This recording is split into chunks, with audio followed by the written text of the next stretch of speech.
Hello दोस्तों, तो खेसारी लाल यादव का गाना रिलीज हो चुका है खेसारी म्यूजिक वर्ल्ड पर और आप लोग जाकर इसका आनंद उठा सकते हैं। जी हाँ, खेसारी म्यूजिक वर्ल्ड पर जो गाना रिलीज हुआ है बाबू आओ नाम, बहुत ही मस्त सॉन्ग है।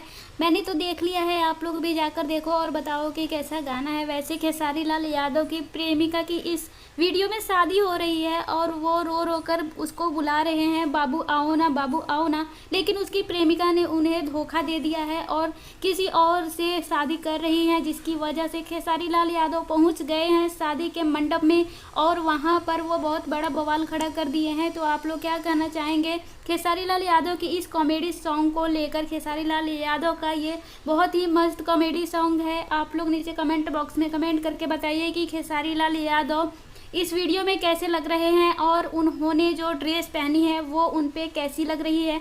वैसे यहाँ पर एक तरफ दुल्हन जो है वो दुल्हन के लिबास में है और खेसारी लाल यादव जो है वो कच्चा बनियान में है। तो कैसी लग रही है आप सबको ये वीडियो? नीचे कमेंट बॉक्स में कमेंट करके अपनी राय दे ही डालिए।